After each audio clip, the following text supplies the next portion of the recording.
Welcome back to the Mana Mama podcast, where we cook up conversations to activate and inspire your heart and soul, serving you quality nourishment on your journey of becoming your best self. In this episode, I'm talking with Brittany Jane Laidlaw, somatic ecologist, dancer and eco-philosopher. Brittany is also a PhD candidate in eco-Somatics, and her research explores ways of relating to and restoring living ecologies through the somatic body. Her work has received numerous awards for its unique leadership in socio-ecological regeneration, including the inaugural Westpac Future Leaders Award and the Prime Minister's Endeavour Award. Brittany is also one of the guest facilitators at our Zora Women's Sailing Conference in Croatia this June, which we are all so excited about. If you would like more information about Zora or about any of our upcoming courses and events, please head to our website, www.themanamovement.org. And now relax, open your heart and mind to receive some beautiful gems from a wonderful soul walking the walk on planet Earth. I'm excited. This is what happens when amazing, inspiring women sit next to me. I get all buzzy. Exciting. It's like soul pal. It's like I get to hang with my soul pals. Truly. That's exactly what it is. Oh, well, Brittany, welcome to the Mana Mama podcast. It's good to have you back in the kitchen, sister. Thank you so much for coming and talking to us today. I have been looking forward to this. I love our conversations, both on and offline, and so it's an absolute joy to connect with you and share a good yarn. Right on, sister. I mean, there's always a million questions I could ask you. I'm so fascinated by your path through life and your passions and visions and your dedication. Actually, also, Brittany, I want to acknowledge your, solid dedication to, understanding more about what is happening to humanity, within humanity, outside of humanity on this planet at this time. And I really look up to that in you and in the sisterhood and in the community, people, that level of dedication. So just thanks for that. Thanks for what you do for women and for the planet, love. I really wanted to say that. And, as I said in my intro, you have founded some incredible work. And I'd love to touch on the Wild School today, but I'd also love to touch on your incredible journey with your eco-Somatics PhD and what's happening there, and give us an update around that and the fact, you're coming on the Zora sale and you're one of our guest facilitators on the women's conference this year, which is going to be astounding. And so much more. I want us to touch into grief as well. I know that's a subject we're both passionate about, and you have major insights there with your studies. So why don't we start with a recap on the Wild School and what that is and where that's at for the people listening? And I assume you're talking about Wild Song, the Wild School that I ran. Sorry, yes, Wild Song. Pardon me. Yes. It's the same thing. Exactly. And first, I want to say thank you for that beautiful acknowledgement. That power of acknowledging and truly seeing others has also come up as a big theme in my research, and so I really drink that in. Especially when I'm in the throes of writing at the computer and you're kind of in the cave and stuck in the thinking mind, translating these experiences into that kind of institution. And so thank you. That means a lot. Thank you. And so my a bit of my background is this incredible nature mentoring organization that I ran called Wild Song. And the heart of Wild Song came to me long before I actually started the business. I'd had all of these powerful omens come to me in the natural world, and one of them was this very strong symbol of the whale. And I didn't actually piece it together at that time. But I've had this happen many, many times in my life where there's a series of kind of omens and symbols. And now in my research, I've been able to back it up and saying this is the way that the land communicates with us, through our level of perception, somatic perception to these kinds of synchronicities. They're actually a language. And so I had these kinds of synchronicities show up that all pointed to this principle of wild song. And what did that mean for me? It was understanding that as human beings, we are all born here to embody a specific purpose. And that purpose actually isn't about necessarily what we do as a job, what we create as a business. It's the essence of our being. It's like it's what we gift to a room with our energy simply through us being. It's the love that oozes out of us from birth. It's not like we have to try to be this thing. And it comes with a particular frequency, like a tone, like a note. And so to embrace our wild song is to recognize that we have this frequency in us, which is our purpose.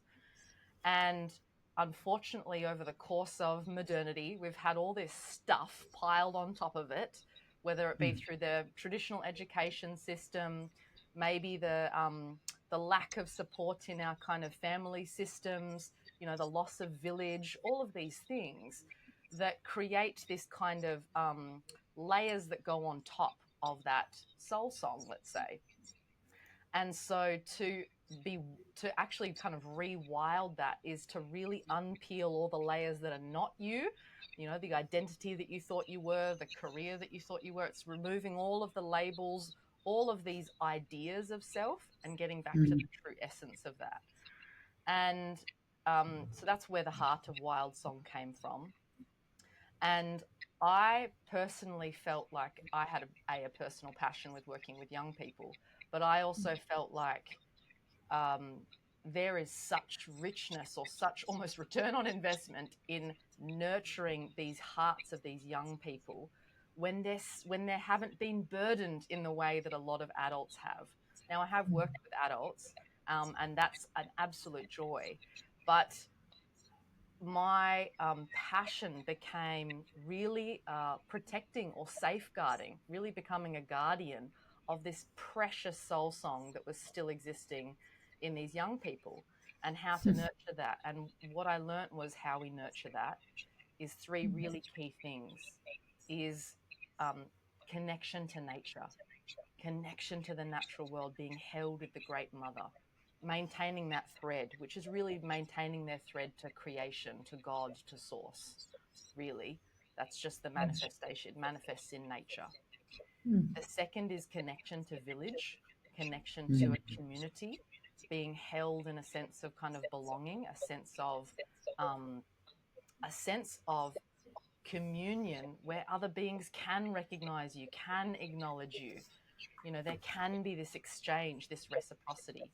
And the last is deep connection to self, a relationship to our own heart, our own body.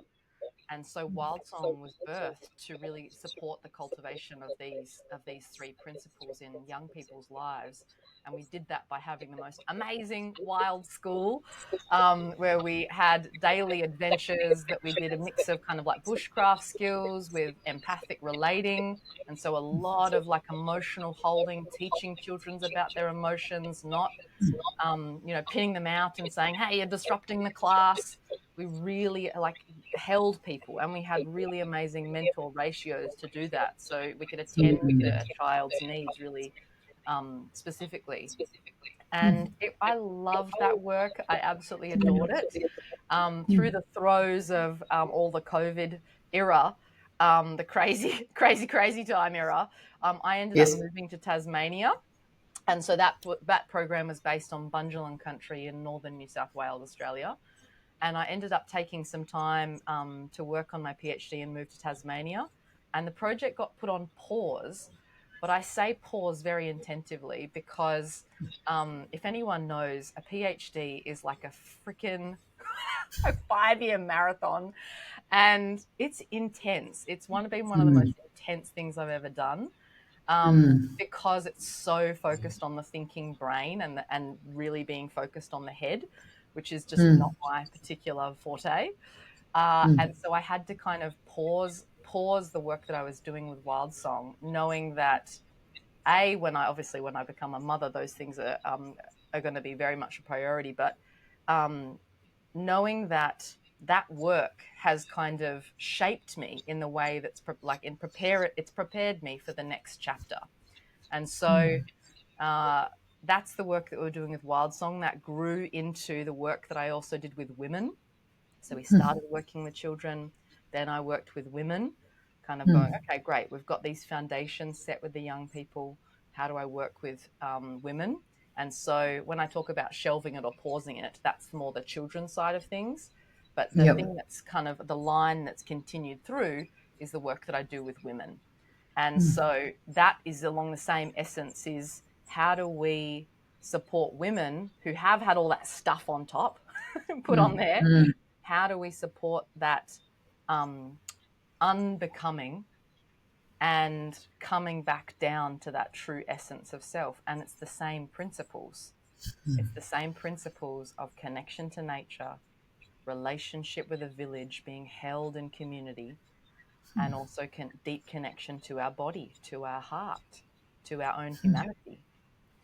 And these things are kind of the core principles of the work that I continue to do now. They're infused in my research, infused in the programs that I'm doing while I can, with as much as I can with my PhD. It's going to be a pretty fun ball game when I finish.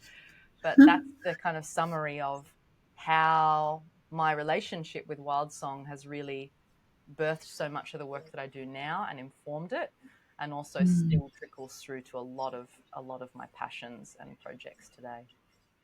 Oh, and those core, also founding principles of Wild Song, and like you say, that's taken that continue up into all your branches of your work.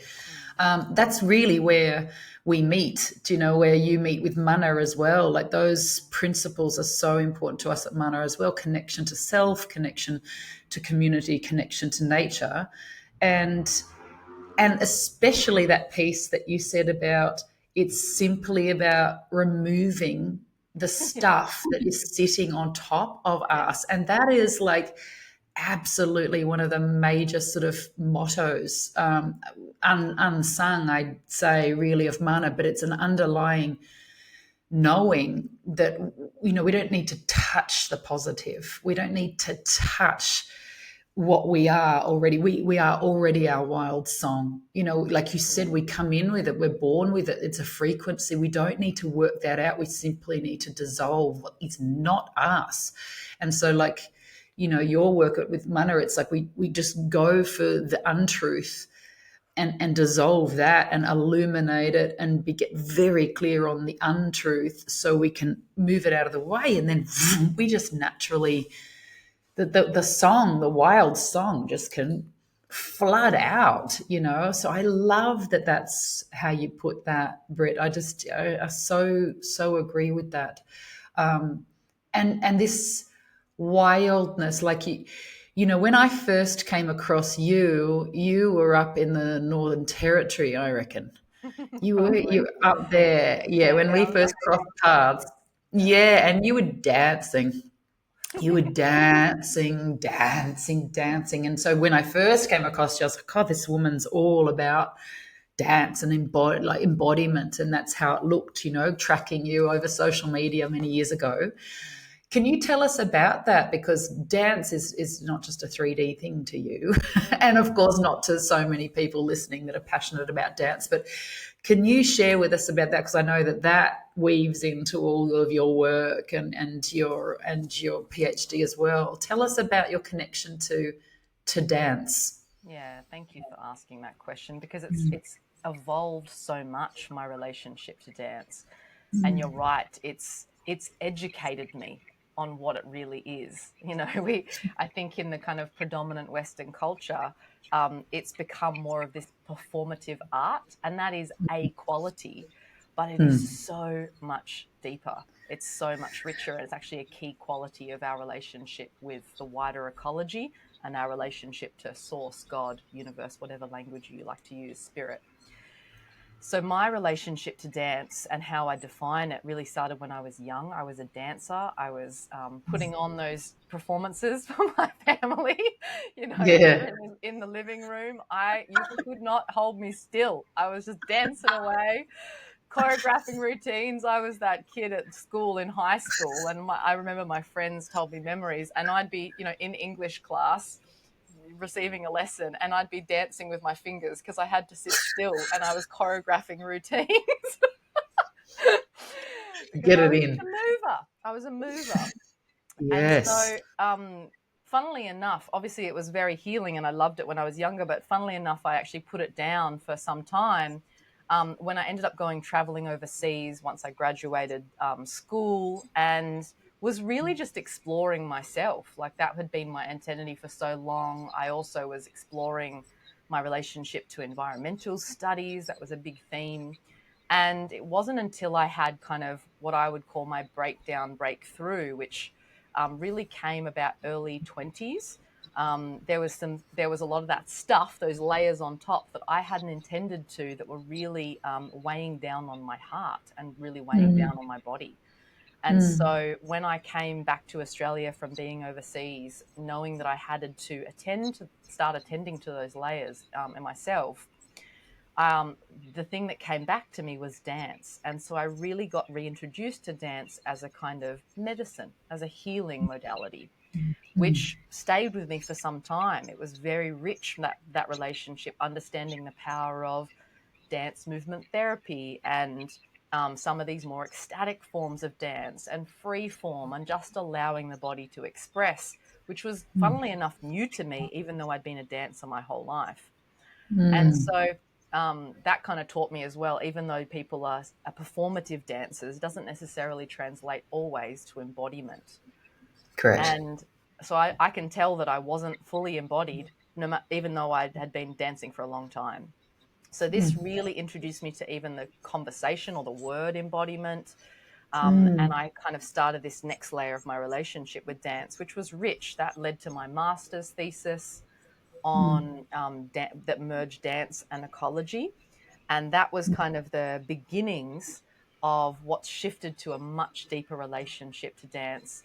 And my PhD like the work that I'm doing now, understands the potency of dance, not just as a healing modality, which it is, but it is, I'll start here actually. It's not only a healing modality for us as the human body, it is actually a healing practice for the land. And part of, so as human beings, part of our custodial responsibility to the land involves dancing. I'll never forget the day when one of my dear friends and mentors, teachers, Jamie Marlou Thomas, he's a Gunai man, Indigenous First Nations man from Victoria in Australia. And he said to me during this kind of transitional time when I was really starting to be interested in what it would look like to bring these two worlds together, which were my two passions at the time, dance and environment. And he said, oh yeah, country needs us to dance it to be healthy. That's part of our job. And I was like, country needs us to dance it to be healthy? And it was just mind blowing to me. And so for listeners who haven't heard that term country, that word is a phrase that is used in Australia often in First Nations context. And instead of calling, a piece of landscape or land or place or something similar to that degree, country is a word that's used to acknowledge the animacy of a place, which means it's living, it's conscious, it's able to connect with, it's vibrant. And so when he said that word country needs us to dance it to be healthy, it sent me down this whole other track that is now bloomed into my PhD. And my PhD is titled Moving in Reciprocity, the paradigm and practice of dance as an ecological necessity. And what I have learnt from that principle of dance not just being some kind of fun activity that we get to do, it's not even just a healing practice for us as medicine, it's a core part of how we are stewards of country or the living ecology. And in the situation where we're in the levels of environmental and social, like heart crisis that we're in, this offers an opportunity. Dance as a practice offers an opportunity to heal both people and place. And what Jamie was trying to kind of communicate with me, just to break it down as well, because it can be in the realm of like, some would call it woo-woo. And this is where I've been really excited to translate some of this into, and I'm like, no, this can be proven. Yep. And I'm not studying this to the degree of like ecological surveys type of thing. I'm gathering information from all these different cultures around the world, and also I'm then practicing it as part of my own the continuation of my own cultural lineage, and then reporting what's happening. So, and what I'm finding is it's not some far out idea. It's not some fantasy spiritual thing. It's a real practice. It's a real, I don't want to say solution, but it's like a powerful and often overseen pathway to help us move out of this mess that we're in. Yeah. And so that's kind of, I'll leave it there probably, because I think that's enough. But it's never enough of this topic. It's so rich. And so, you know, when I go out on the land and I dance now, I'm not looking at it from the sense of, oh, I'm just, you know, nature's just a backdrop. Firstly, when I move, it's often not necessarily like, oh, these are my ballet dance moves. Dance is just intentional movement where you are listening at a kind of somatic or an internal level, and literally allowing life to move through your body in the ways that your body just moves. And so dance can be as little as standing still and breathing, and it's a dance of your lungs as they tango with the air around you, let's say.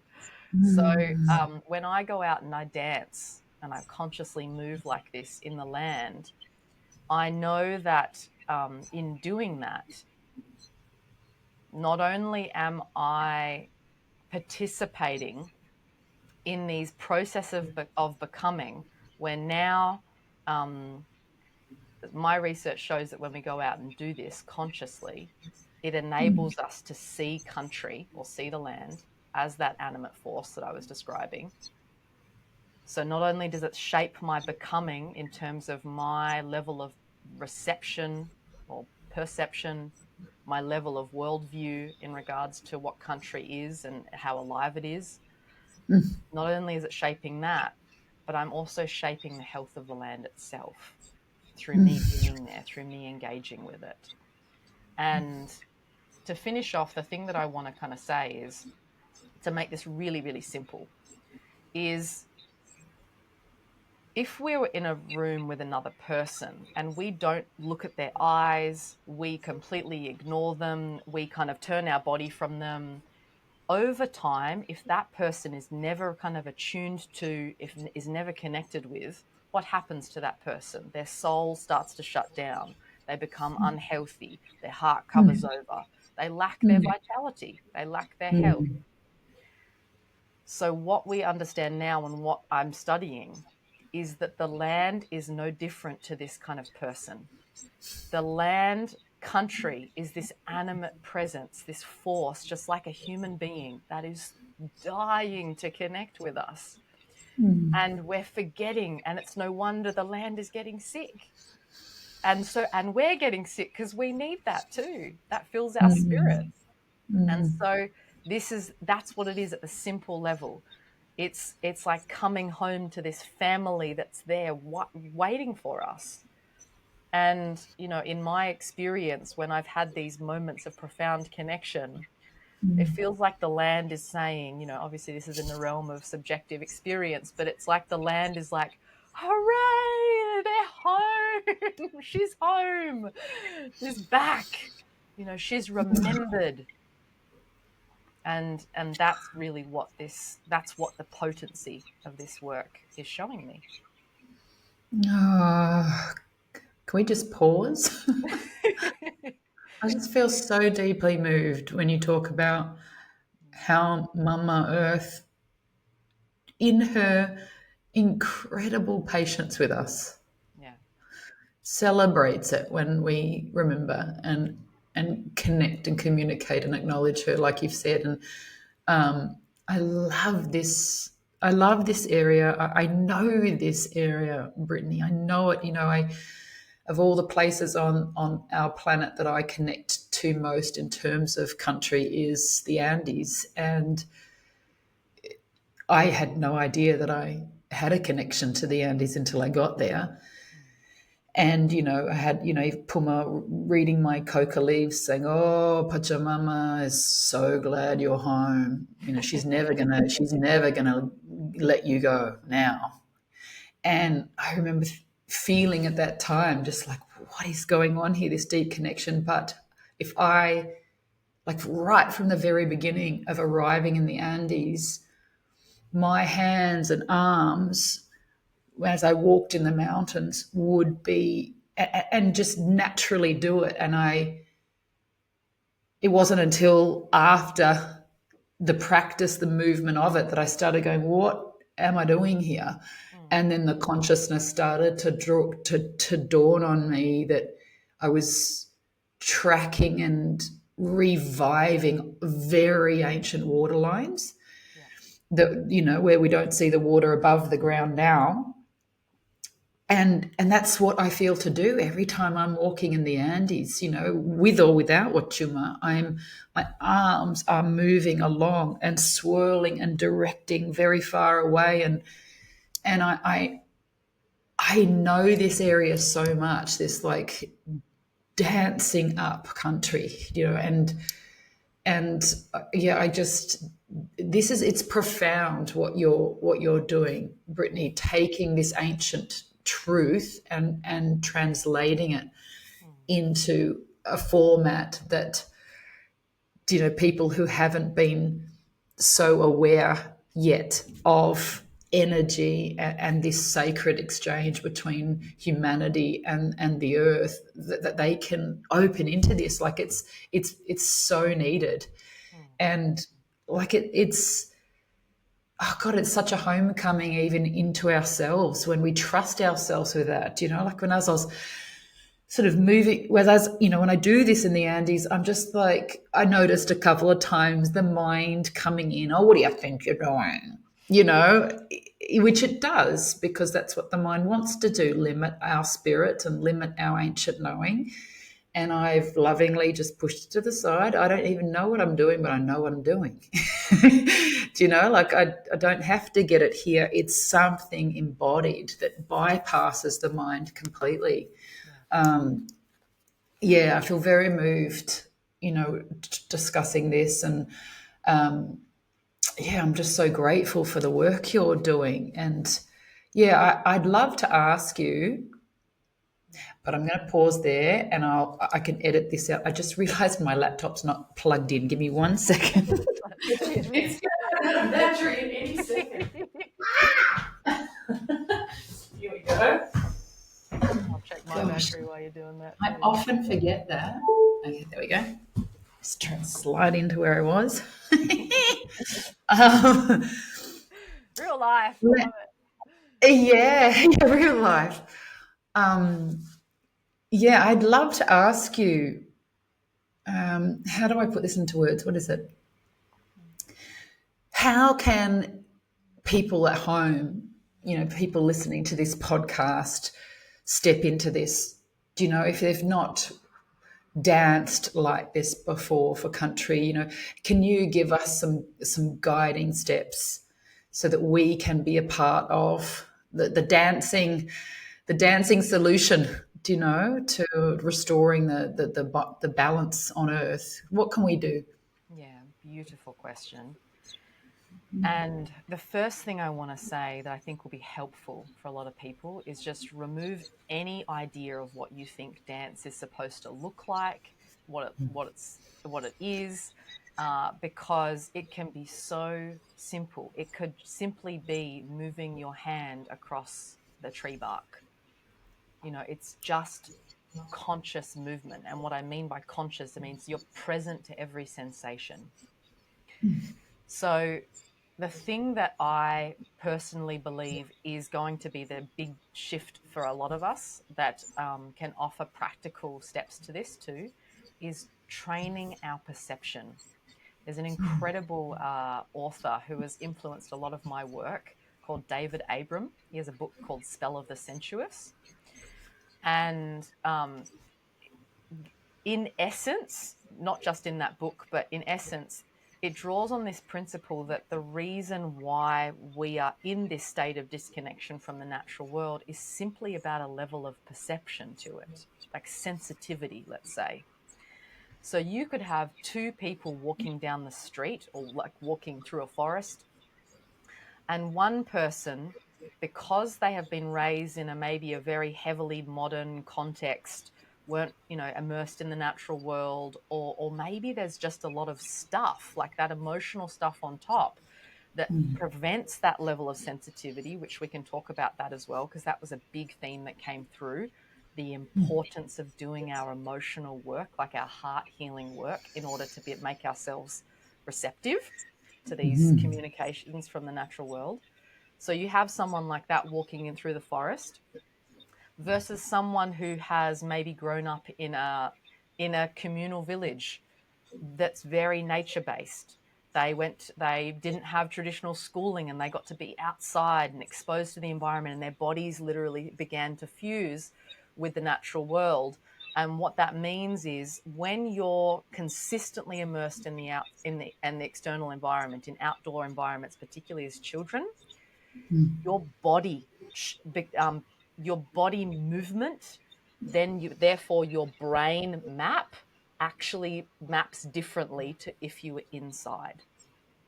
So what that means is if you were raised in an outdoor environment, or you were able to be outside, the neuro wiring or the neuroactivity is going to be different to someone who's had a bit more of an indoor upbringing, let's say. And what that means is that if you're walking through a forest, one person can be walking past, beautiful things in the ecology and just be totally vagued out. Oh, that's just a tree. They aren't receiving it through that level of these beings connecting with us and communicating, and that level of sensitivity. Whereas the other person can be maybe noticing all of these small details, these small little omens or synchronicities.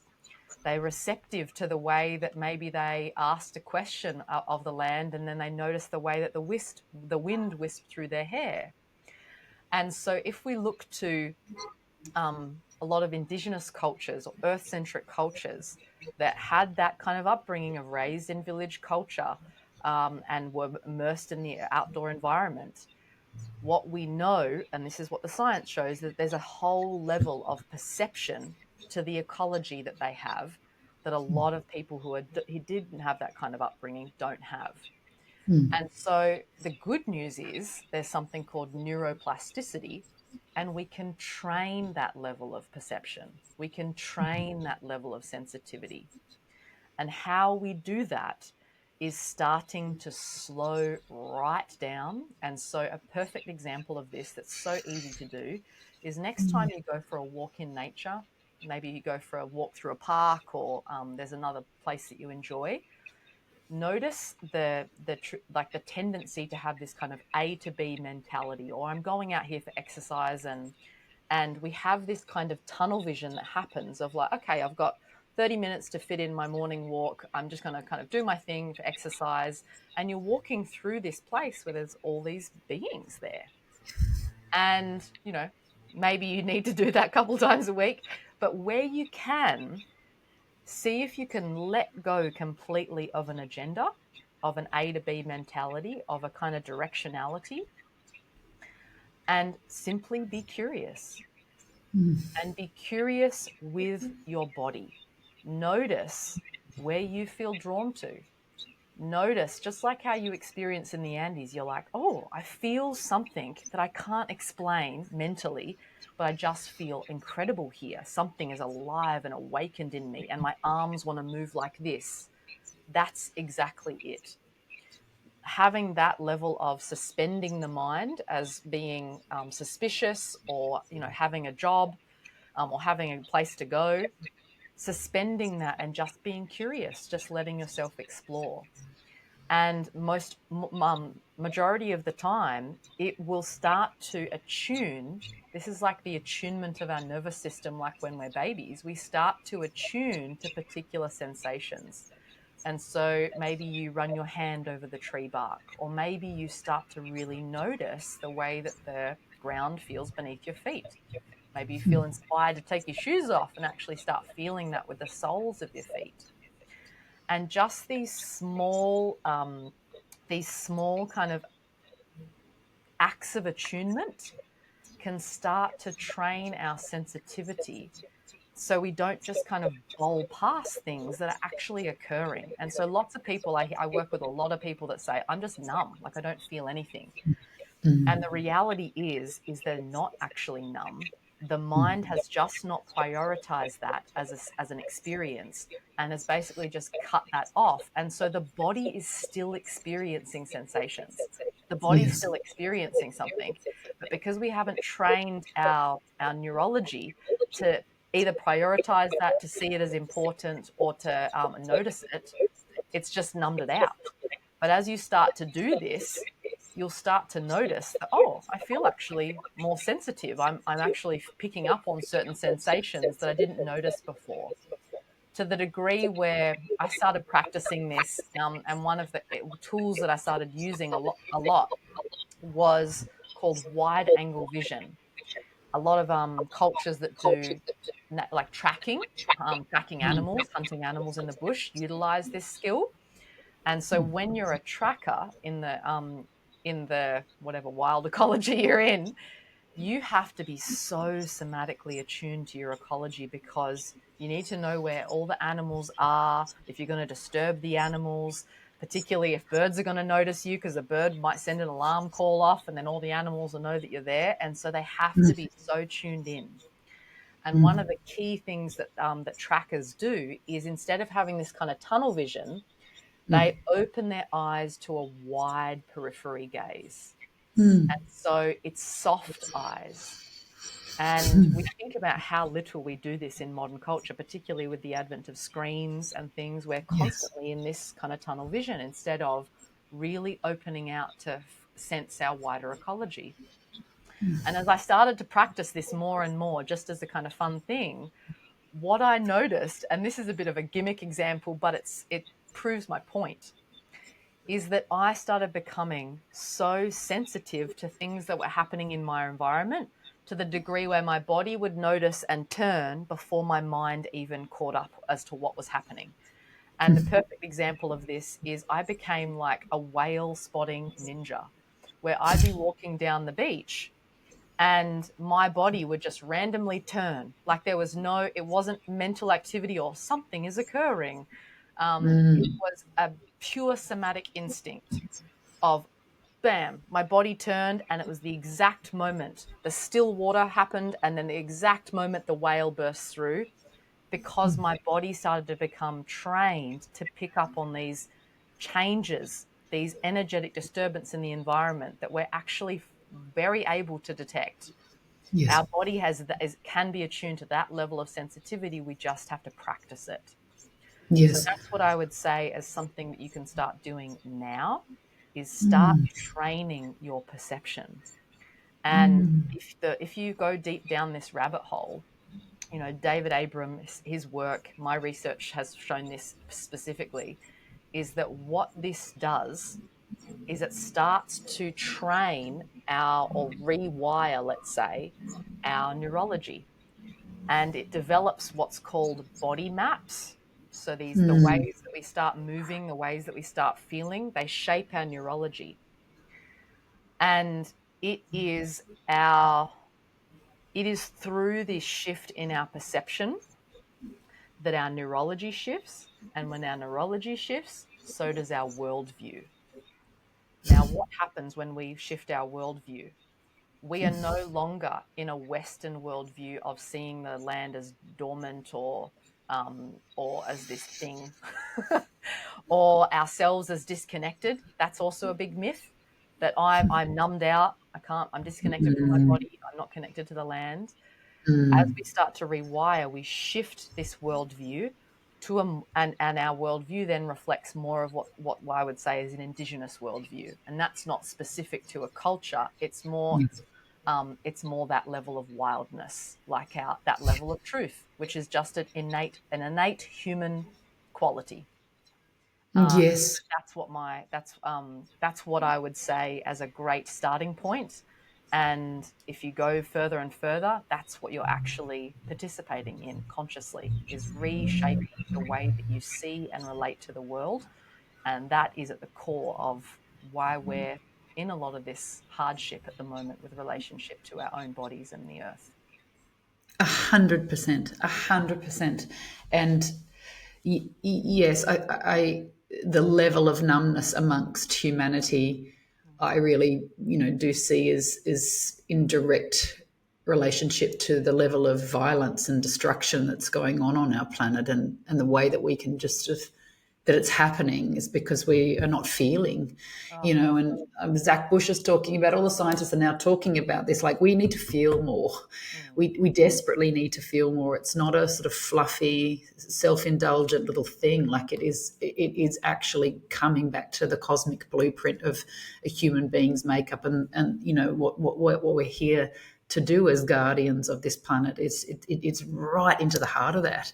And I love how you mentioned there, Britt, like also it's the layers of heart baggage that we all have, to varying degrees, that do, get in the way of that natural perception. And that's one of my favorite benefits of working on our heart stuff. Like I've said that before, like, far out, like when we dissolve more and more of that stuff that may be known to us, or maybe so well hidden we don't even know it's there. That's why it's worth getting a guide and working on that.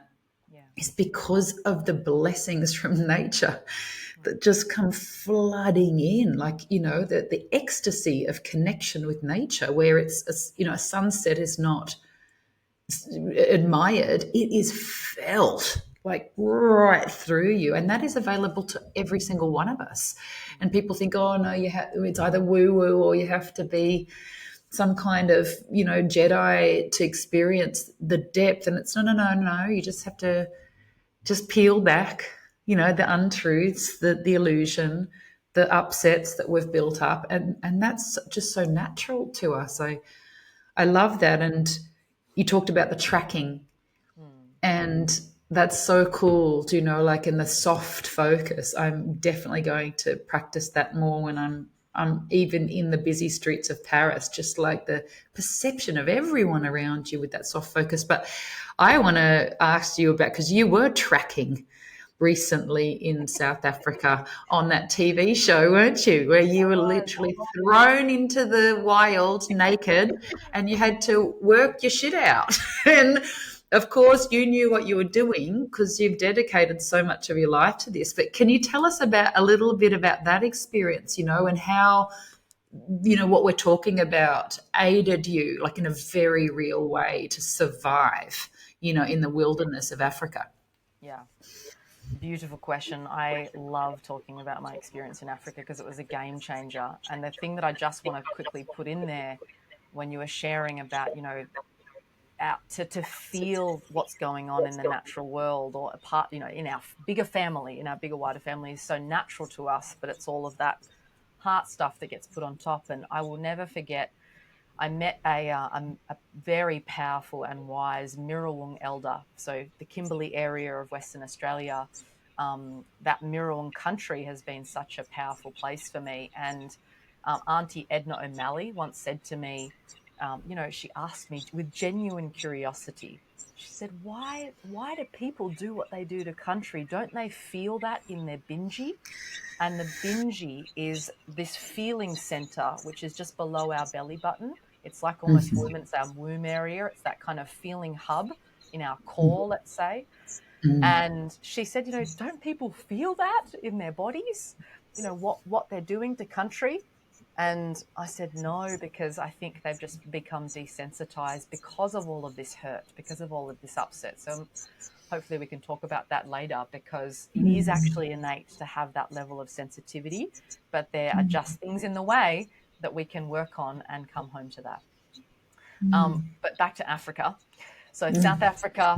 So your experience when you arrived in the Andes was like, when I arrived in South Africa, I was like, what is happening? This land just sung me. It was so powerful.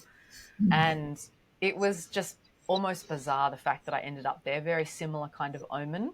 When I first decided to step onto this track of this work that I'm doing now, about 7 years ago, I read a book called Cathedral of the Wild, and it actually talked about trackers. It talked about this young man who grew up on a game reserve, conserving natural wildlife in South Africa, and talked about what it was like to grow up in that, immersed in the natural world. And I was still working in kind of ecology, but when it was talking about this level of embodied connection, something spoke to me. And that was actually what catalyzed that kind of breakthrough that sent me on this entire path. So the fact that 7 years later, I get, this invitation to come to South Africa that turns out to be literally an hour from the location of where this book was written, was just wild. And so I really leaned in, knowing that there was things at play that would ensure that I was taken care of, or that I knew that this experience was holding richness for me. And I went into this experience knowing that it was going to be very different to probably what a lot of survivalists do.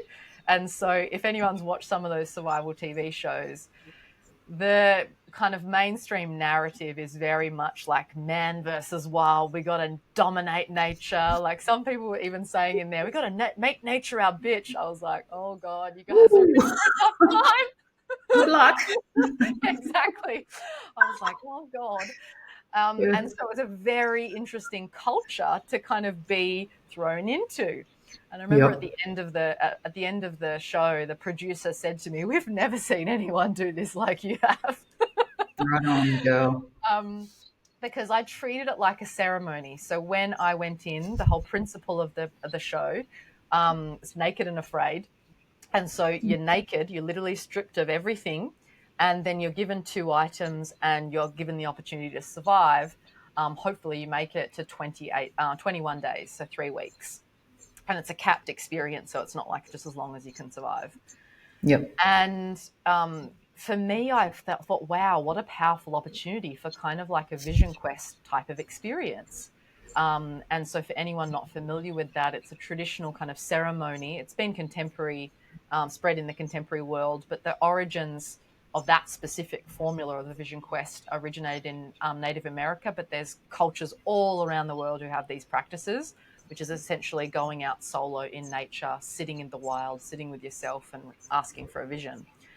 And whilst it wasn't kind of a specific, like I didn't do all the practices, specifically, I treated it in this ceremonial way. And so when I was kind of stepping off the car and out into the wild, I drew a line in the sand and I made a prayer.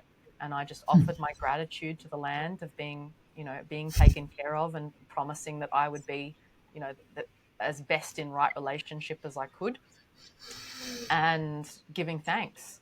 And we see this again in all Earth-centric cultures, in First Nations cultures, is these practices of gratitude. Again, we're acknowledging that this being that we're about to interact with is conscious, is living, and so that gratitude is a way of communicating.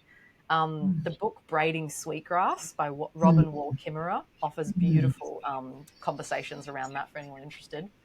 And so I started with this practice of ceremonial gratitude. I stepped in, and what unfolded for the 3 weeks was quite remarkable. Within about 3 days, this is one of the reasons why my journey was unique, within about 3 days, I actually had my menstrual cycle early. And so I started bleeding on the land. And I didn't have any products or anything. They do provide that, but I don't use any of that because they're toxic to the body. And so I made the decision, because I'm naked out there, I made the decision just to allow my blood to flow and just take a restful couple of days. And I explained this on camera because there was producers asking questions. And I thought they're never going to show this on television. It turned out to be the big story of this person bleeding. And why it was so significant for me, and because it occurred very close to the beginning, is rather than seeing it as a detriment, which in a survival context most people would and have who have done this show, they're like, oh, this is a big pain in the ass. I surrendered to the truth of what was happening in my body and the truth of what was happening in the moment, and trusting it was all perfect. And instead of pushing through or seeing it as a detriment to my experience, I used it as an opportunity to engage in embodied reciprocity. And so what that means is I know that I was there because I was in a survival context. I had to take from the land. I had to take potential lives from the land, eating meat, hunting. Yes. I had to take things from the land.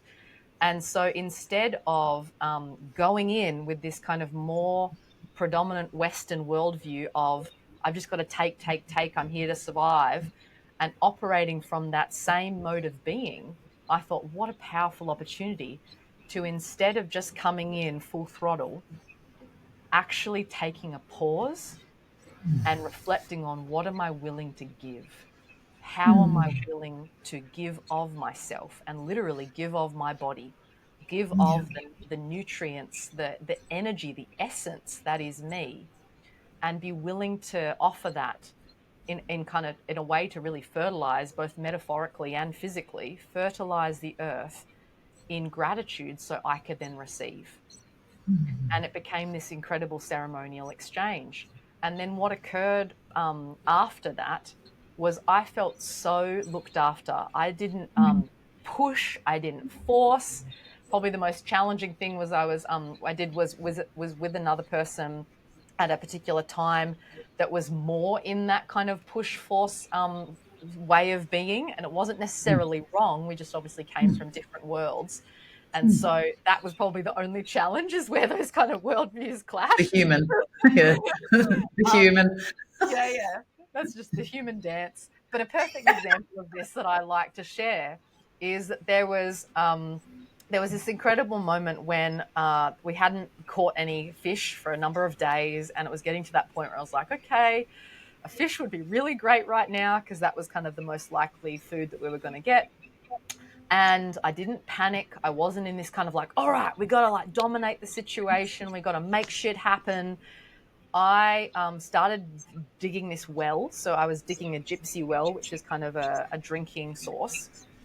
And I just had this faith, and I was actually communicating to the cameraman at the time when this happened. I said, sometimes it's Mother Earth, she's like a woman. She's not going to just put out because you want her to. You got to nourish her. You got to show her you're serious. You got to commit to her. You got to love her up.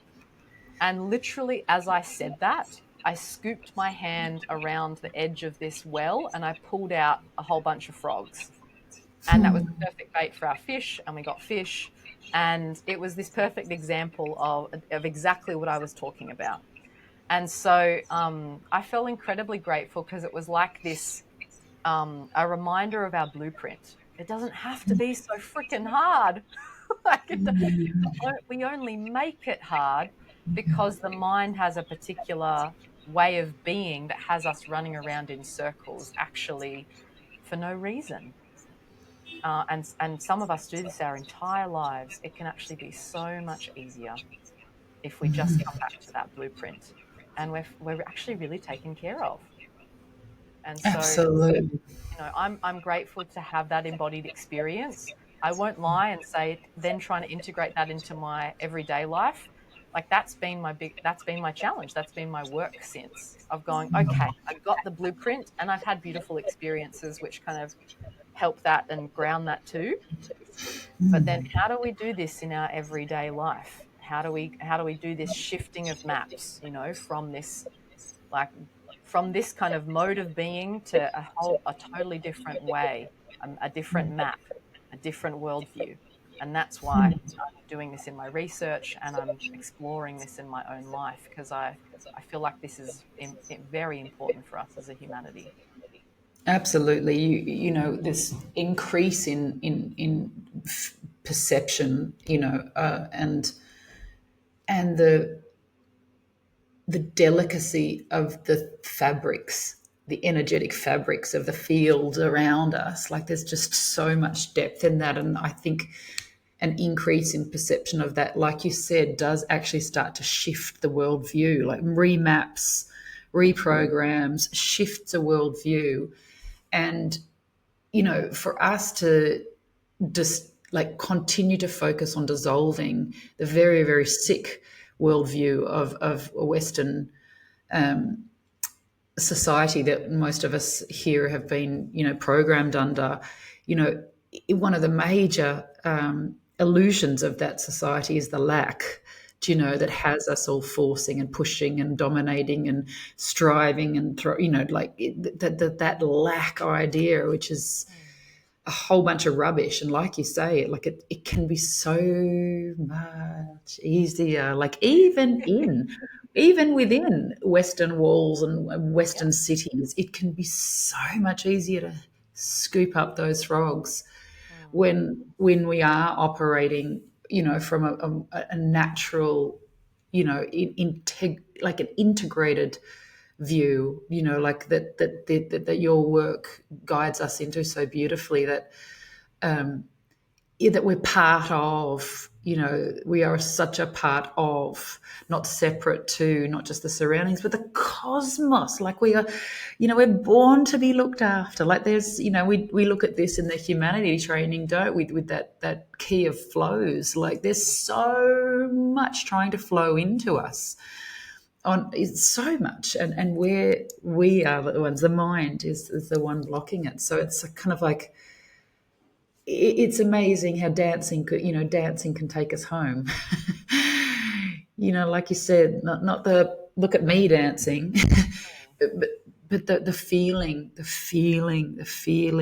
and movement and feeling, and even just caressing nature. Like, I love to do that when I'm out. It's just, even from a distance, even if the mountain is way over there, I can touch it here, can caress it here, knowing, that my field is touching it and it's picking me up. Like, this is so normal to us. This is so natural to us. I love this topic. Yeah. There's something I want to share in that too. I learned a powerful practice from one of my teachers, Josh Schreier, who runs the Emerald podcast. And he talked about one of the ways that we can start to practice this level of connection with, like you said, the mountain, is referring to it, you there, and putting our sensitive parts of our body. So in terms of building that level of sensitivity and perception, we have these areas in our body that are actually more sensitive than others, in the middle of our chest, on our hands, like particularly the palm of our hands, not the back of our hands, the soles of our feet. So there's all these areas, like our forearm compared to the back of our forearm, these areas that are extra sensitive. We can actually use those to engage with these beings in the wild, and using that language. Like, language is a whole nother thing. David Abram talks a lot about that, reshaping our language, where we, instead of saying, oh, that tree, just going, oh, you being, you there. And it's part of that reshaping. And so something I feel really inspired to share, because I think it blew my mind when I started learning about this. It also was really hard to wrap my head around. But it's another key part of how the more we do this, the more we have the outcome of building that level of perception. Is when what I learnt was when Indigenous people are raised in that kind of village context, dance is always a central practice. I'm sure that you might have experienced this in Peru. I've experienced this in many different cultures around the world. There's always some kind of form of singing, dancing, ceremony. These are core parts of just what it is to be human. Everybody does it. Everybody's a dancer, everybody's a singer, everybody involved in ceremony and all these things. And so this core practice of dancing from such a young age, young people are observing their caregivers doing this dance, and then they start to practice the dance. And what we know about how we move is that how we move our bodies shapes who we are. How we move our bodies shapes even how we perceive ourselves and how we perceive the world. The most simple example of this is say you've never surfed before, and then you dedicate yourself to surfing, you learn how to surf, you learn all the body movements involved in surfing. And then what happens is as you're surfing away, you start to identify as a surfer. You suddenly opens up this relationship with the ocean that you never had. It shapes your body. Your physicality looks like a surfer's physicality. And so what we know scientifically is also happening in that process is that we have something called body maps in our brain. So as we move our body, all this kind of neurological wiring starts to take shape. And when I'll use another example here. I'll use an example of a ballet dancer. Say a young ballet dancer is wanting to learn ballet. How do we learn a skill? We often watch another person do it. So you go to a ballet class, you learn ballet. And you might be a bit conky at first because you don't have those body maps, which is if you want to think of like the easiest way is if you pull on a little wire in your head, then your arm might move like this. And so we're building the movement network in our body, which is represented as well in our brain. And so as she starts going to that ballet class and starts following those movements of the other dancer more and more and more, her body maps start to reflect the exact same body map in the person that she's observing. Now, where this gets really interesting is that now, if that ballet dancer went to a concert and to watch a ballet performance, as she is watching, because she now has the body maps very similar to her colleagues who are on stage, the same neurons fire. They're called mirror neurons, as if she was dancing. Even though she's sitting in the seat watching, her brain is firing in the same way that if she was performing. And she's feeling the same sensations in her body as if she was performing. And they call this kinesthetic empathy. There is some kind of kinetic bond that is happening between these two bodies because they have the same body maps. Now, why have I used that example and why does it relate to what we're talking about? When Indigenous people dance, they're constantly mirroring the movements of animals in the landscape, of mythological beings. They're not just pretending like they're a kangaroo or a serpent. They become that fully in their body. And so their body maps literally start to mirror the body maps of these ecological beings. And so what happens then when we see these ecological beings, our same firing goes off. And in a sense, we have this kinesthetic empathy with these ecological beings, the kangaroo, the snake, in the same way that we would another human. And so this is, to kind of summarize in really easy language, is that when we practice dance in this way, we actually train our brain to feel empathy with the natural world.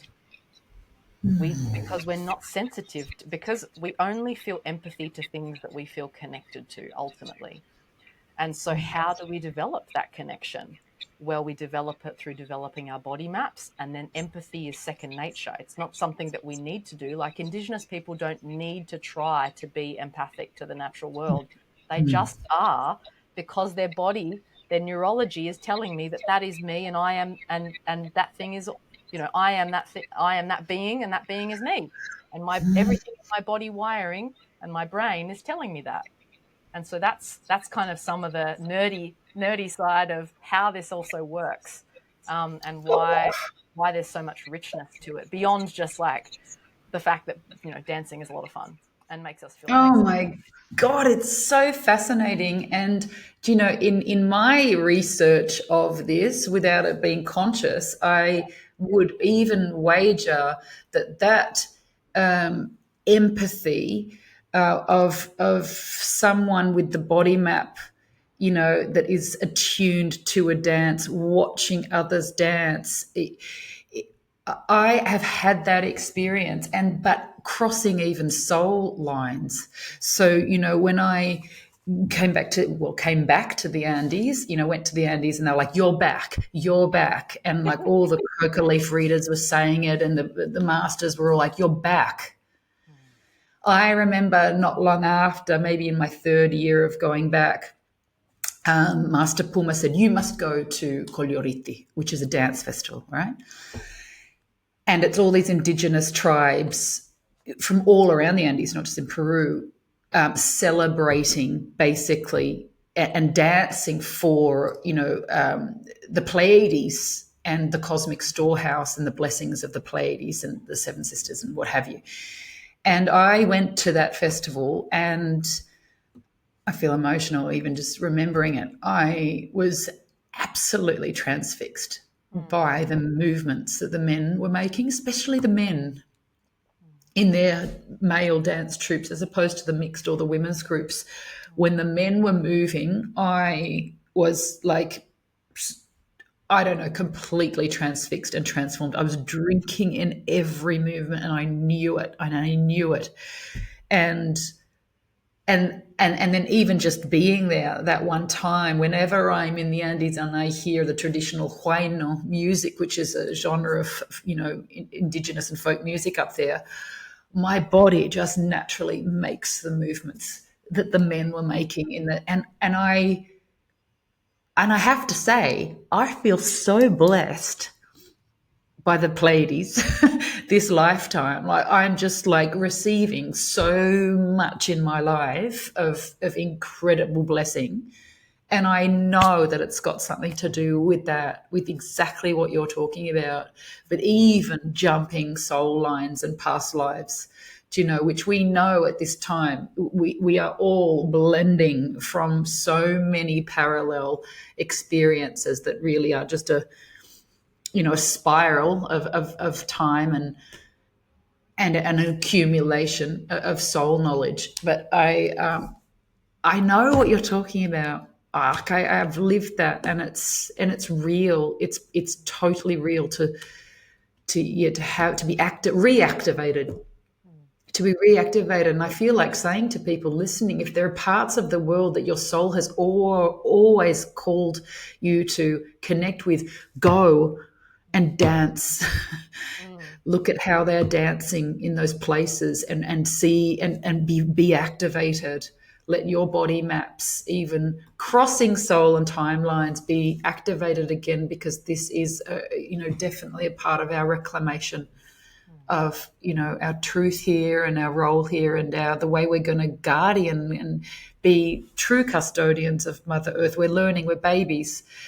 I'm certainly such a baby in this area, but it's like every little thing that you teach me, Britt, that we're taught about how we can be better custodians is it's like there's no greater focus really going into 2025. Like, what is there that's more important to focus than on becoming better custodians of humanity and planet Earth? And that brings me to the subject of grief. Because we suppress it, don't we? Just like there's so much suppression of the natural emotion of grief that every single one of us is suppressing. Every single one of us, even if people listen and think, I'm not suppressing grief, allow the possibility that you are, because there's no way we're not, with what is happening on our planet. Even, I said it before in other conversations, but even just what's happening I mean, what's happening in Gaza is enough, and that is enough. Enough for that. Like, if we're not feeling intense grief about that, it's okay. It just means you're suppressing it, because we can't not be incredibly upset and grievous about what's happening to our brothers and sisters there. And so I know that this is a subject that you are weaving with your research, Brittany. Like, what can you share with us about grief? So as part of my research project, I had two performance projects, and I say performance not in the sense that I was like on stage, just embodied practice, let's call it. And this was a solo practice outside in nature, and I was connecting in with some of these stories that are of my ancestral lineage, because when I was researching, I found that a lot of these dances that were common in Indigenous or First Nations cultures, they're stories, they're storytelling. And so I didn't want to appropriate another culture's stories, and so I connected with my own. And even though I didn't know have the movements, I just allowed my somatic body to guide that process. And in both projects, the same finding came through about the power of grief in reopening our hearts and therefore our sensitivity to be able to commune with nature again. And at an intellectual level, I knew this because I had studied from an academic perspective some of the work of John Young, who ran the H. Shields Institute. I think his work's evolved now, but had spent a lot of time with the San Bushmen. And one of the key findings that he experienced when he was, immersed in that culture for long periods of time was the persistence of grief rituals. And I'm talking like 4 to 5 nights a week. And it wasn't necessarily always this big cathartic process. It could be maybe the healer of the community had their hand on the back of someone. And they were also, then everybody was dancing. So there was the jumping, the physical movement, like somatic movement, which a lot of this research in somatic experiencing, Peter Levine's work, lots of other work talks about the power of this shaking the body, allowing ourselves to naturally emote. And so I knew that there was potency in this practice of grief, because when we also look at the San Bushmen, they're some of the most attuned human beings in the world. They have a level of communication with their environment that is like off the charts. And there's a lot of things that you can read about it, to the degree where they understand the particular language of birds, and they like almost the different tones and frequencies and what they're saying. And these are just skills that are developed over time. But that level of embodied sensitivity was because there was consistent practices of clearing the stuff, clearing the energy that may be on their hearts. Maybe they failed at hunting that day and it was in front of everybody and it was a bit embarrassing. Or maybe a family member passed away. There's all these reasons why we feel that oof in our heart, that really is a feeling of, it's really just a disruption in the flow of our love. That's all that really, like, it's almost a suppression in the flow of our love as well. Yeah. And so I knew this from a mental perspective, from an intellectual perspective. And I'd also had an embodied experience when I was spending time in Arnhem Land, and also just learning from different people in First Nations communities in Australia, where I understood the importance of what's called sorry business. And it's when a loved one passes away, there's no rush to get through the ceremony. There's no rush of moving people quickly through their grief. It is this deep sense of space that's left around that. People are allowed to grieve. They're allowed to fully experience that loss. And it's honored, like in a ceremonial way. And I've witnessed this in like the wailing of women, and nobody's telling them to shush. No one's telling them to get over it. They're allowed to wail as long as they need to. And I was deeply moved when I witnessed this and when I learnt about this.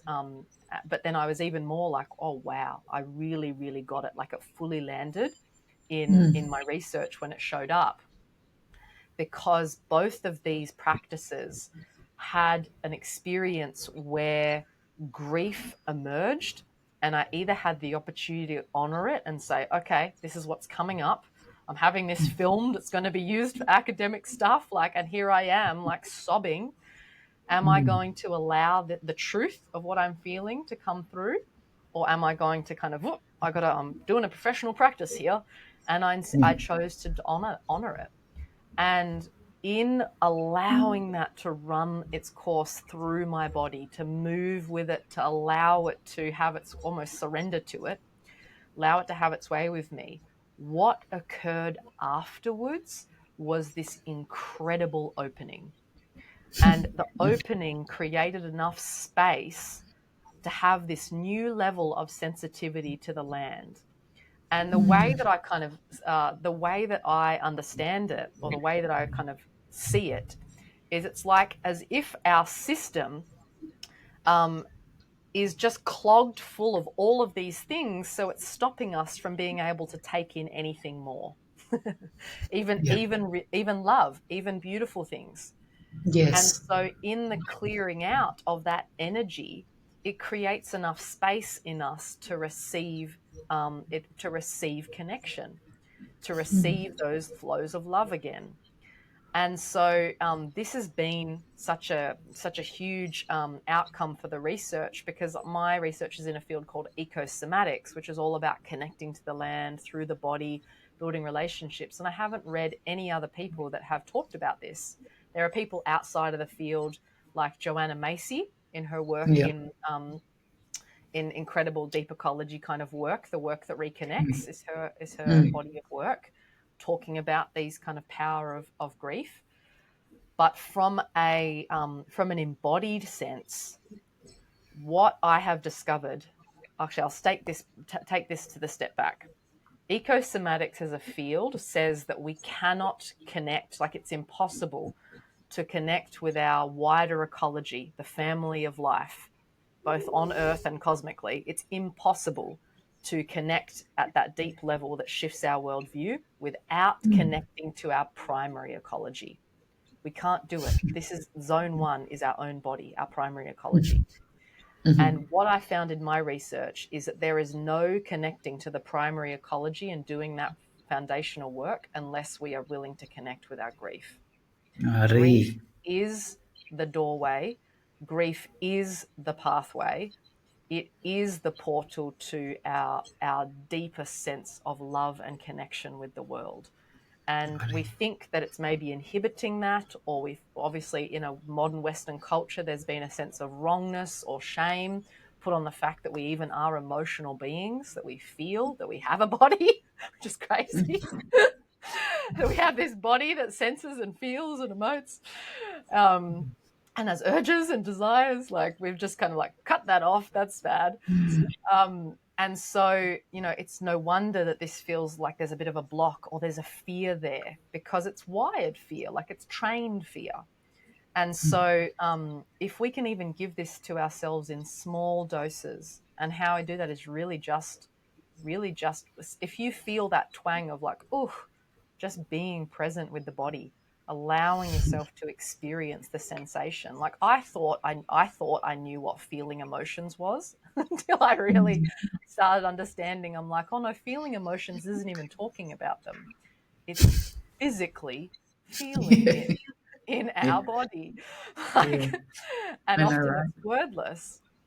And when we are willing to do that, like I wish I had like to just scream this from the rooftops. The power of that to reconnect you, like plug you back in to the family of life, is profound. It's profound, because what is grief? It's just stuck love.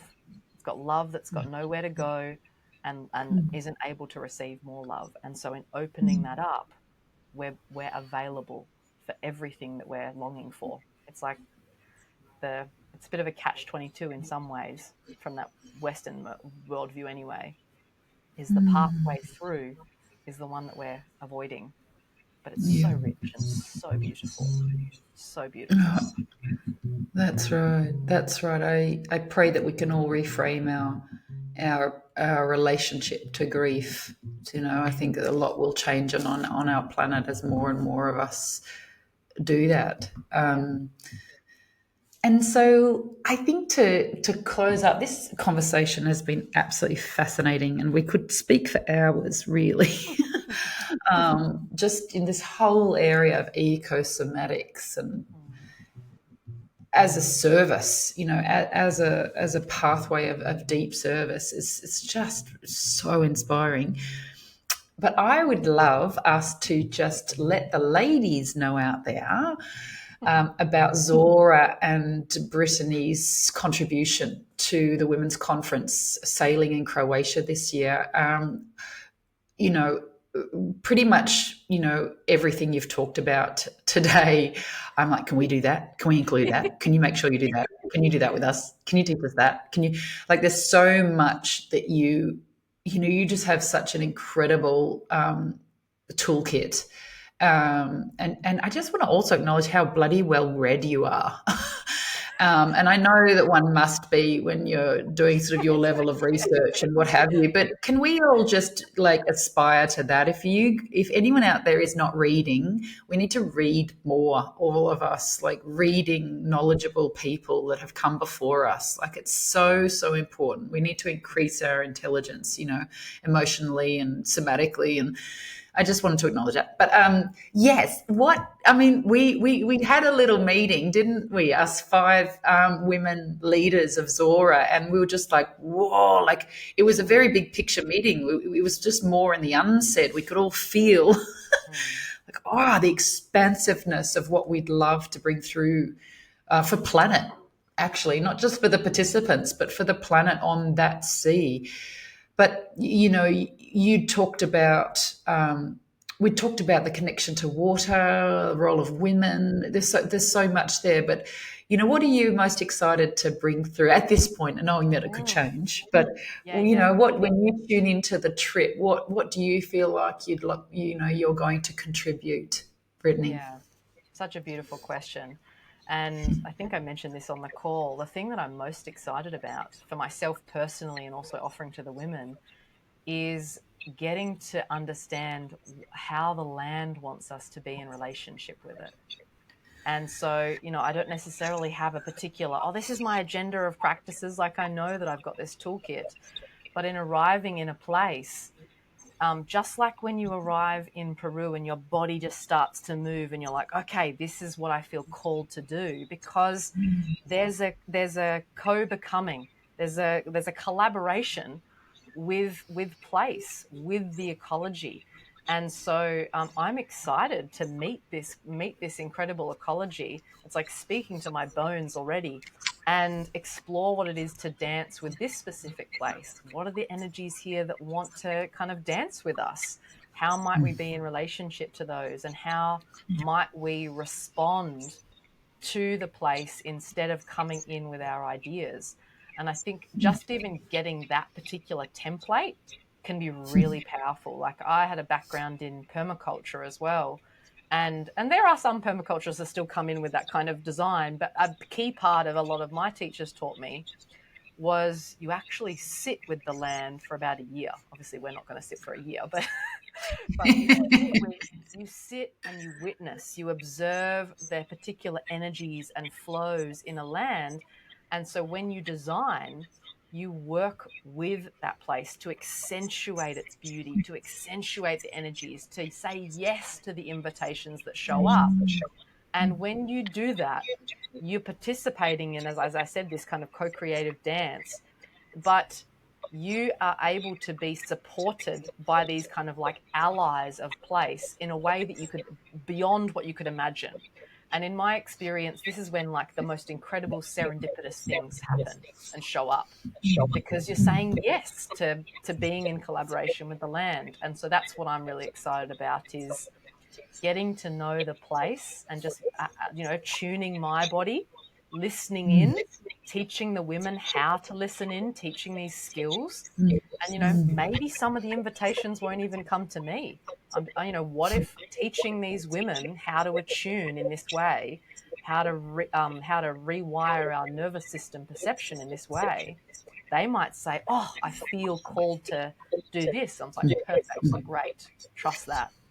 So that's what I'm really excited about is getting to meet the Adriatic Sea, as I hope you say that way, Croatia. Yes. Getting to meet this beautiful place at a really embodied level, and having that then weave into part of me and weave into part of the women.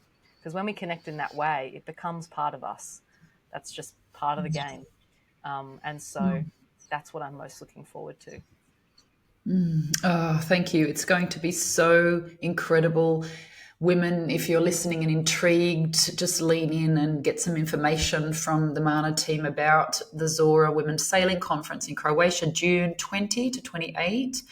And so Brittany and I and 3 other the amazing women are going to be facilitating this conference where, it's a let's say it's a modern conference. We won't necessarily be around the panel table, but we will be working and weaving, for a very big picture, really aiming to totally activate each one of us right up into our greatest vision of service of the planet at this time. Like, that is what we're going for, but in the setting of deep femininity and spaciousness, and that space that is absolutely required for women to receive, the downloads of and the blueprints of where we're going next, and the power of women coming together and discussing these topics and feeling these topics together will be amazing. I so look forward to seeing and feeling what occurs with all of us. And so lean in, ladies, if you'd like to come sailing with Brittany for a week and be in her presence and learn from her. Brittany Laidlaw, such a deep pleasure to talk with you and learn from you and just catch a morsel of your inspiration and what you're doing on the planet for all of us. Thank you very, very much. And thank you very much for coming here and speaking to us. And we wish you very well. Now, how can people get in touch with you, and what do you have upcoming that you'd like to share? We'll obviously share links underneath this conversation, but is there something particular that you'd like to tell people about that you're up to in the next few months? Sure. Apart from Zora, which I am wildly looking forward to, because there's nothing more rich than being saturated in that state of beingness. That's where the real magic happens. That's where our true purpose actually comes through, not just the stuff we want to do from the mind. And so I'm so looking forward to that. So please do inquire about that if you feel inspired by the conversation. How you can find me is brittanyjanelaidlaw.com, or on Instagram, the same link, so Brittany Jane Laidlaw. And the work that I'm doing at the moment is I have a membership for women so that practice this, and it's in a particular feminine container. So there's a lot of these principles of feminine spirituality in there, which are everything that I've been talking about. It's not particular extra stuff. Like, feminine spirituality is really just orientation from Mother Earth. It's orientation from the mother. And we talk a lot about this kind of work inside that container. We talk a lot about soul, and that being something that is an emergent property from our body, being in relationship to nature. And we also talk a lot about mythology, which came through as a big theme in my research practice as well. As I said, I started to embody those stories. Beyond that, I'm going to be submitting my PhD thesis just before I go to Zora.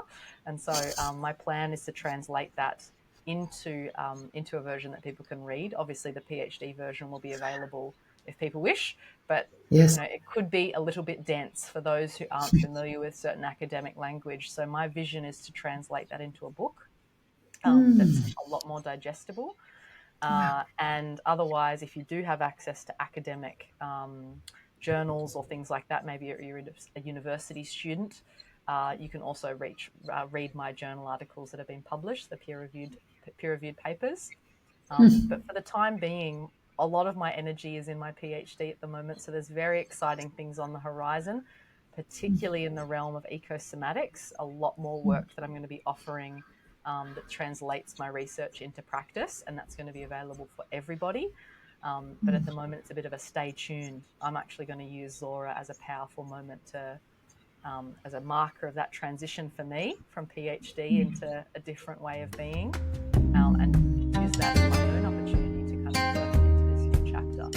So if eco-Somatics is of interest to you, I encourage you to follow along, touch base, and there is definitely beautiful things on the horizon. Thank you so much, Brittany.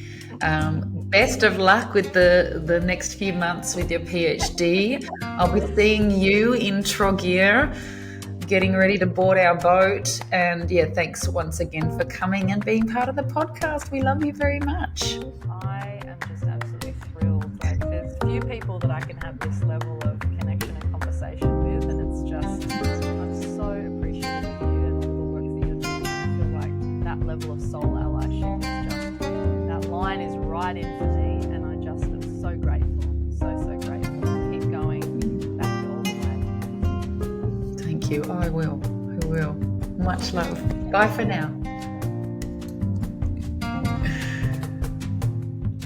Yay! We did it. So, darling, I'm just going to stop the recording, but with Riverside,